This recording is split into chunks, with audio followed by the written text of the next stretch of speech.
శ్రీకాకుళం జిల్లా మందస మండలం కొండలోగాంలో కామ్రేడ్ చిలకమ్మ 30వ వర్ధంతి వేడుకలను సిపిఐ ఎంఎల్ న్యూ డెమోక్రసీ ఆధ్వర్యంలో ఘనంగా నిర్వహించారు. ఈ సందర్భంగా కామ్రేడ్ చిలకమ్మ విప్లవ స్తూపానికి పూలమాలలు వేసి నివాళులర్పించారు. కార్యక్రమంలో పార్టీ నాయకులు, కార్యకర్తలు పెద్ద సంఖ్యలో పాల్గొన్నారు. ఈ సందర్భంగా వంకల మాధవరావు, పోతనపల్లి కుసుమ, గొరకల బాలకృష్ణ, జుత్తు వీరస్వామి, సవర బంగ్లారావు మాట్లాడుతూ కామ్రేడ్ చిలకమ్మ సేవలను స్మరించుకున్నారు. ఆ రోజుల్లో కామ్రేడ్ అన్నపూర్ణలాగే చిలకమ్మ అనేక మందికి అన్నం పెట్టి ప్రజల కోసం నిరంతరం సేవలు అందించారని చెప్పారు. ఆమె త్యాగాలు, పోరాట స్ఫూర్తి ఇప్పటికీ ఆదర్శంగా నిలుస్తున్నాయని అన్నారు.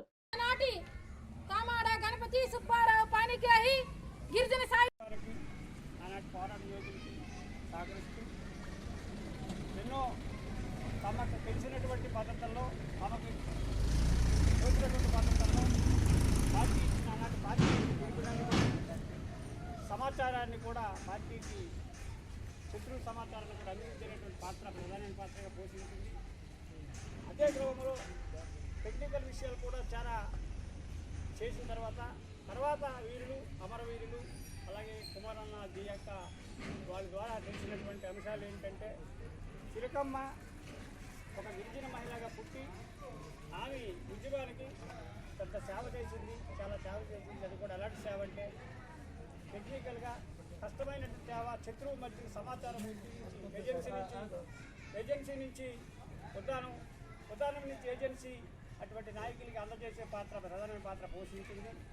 ఇది అందరికీ చేత కాదు, అందులో గిరిజన మహిళకి ఇది మనకి ఆశించదగ్గ విషయం అని చెప్పి మాట్లాడుతూనే ఆ క్రమంలో చిలకమ్మ అనారోగ్యానికి గురైనప్పుడు కుమారన్నకి ఖచ్చితంగా డిమాండ్ చేసి నాకు జగన్ ముందుకు కొంచెం రా చెప్పడం అనేది జరిగింది. దాన్ని పార్టీ బుధాన్ని వేసుకొని జగన్ ప్రధానంగా కుమారన్న దాని బాధ్యత తీసుకొని ఖచ్చితంగా ఆనాటి పార్టీ జోక్యం చేసుకొని ఖచ్చితంగా బాధ్యత తీసుకొని స్తూపం నిర్మాణం అనేది జరిగింది. ఇది 30వ వర్ధంతి సభ.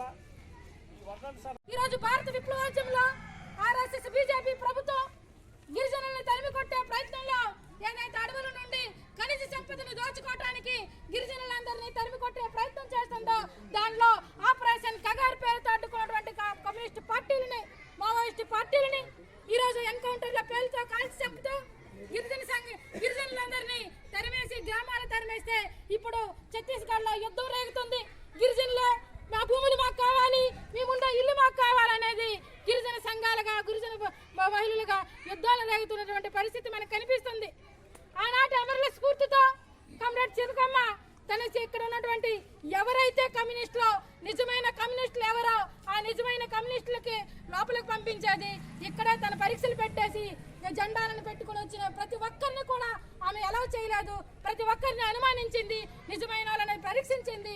ఆ విధంగా అన్నల దగ్గరికి ఎవరికి పంపించాలో ఆ కామ్రేడ్ కొరియర్గా కూడా ఇక్కడ నుండి ప్రయత్నం చేసి లోపలికి పంపించింది. అలాంటి చిలకమ్మను స్మరించుకోవడం అంటేనే మహిళా శక్తిని కొంచెం స్మరించుకోవడం.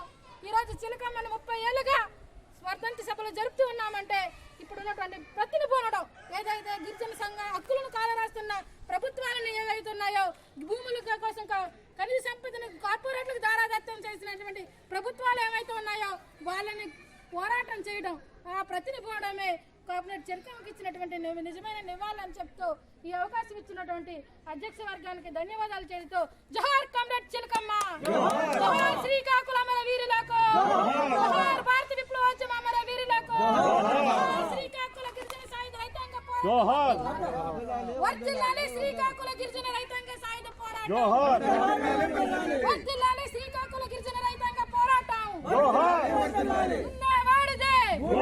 దున్నేవాడిదే. అలాగే కామ్రేడ్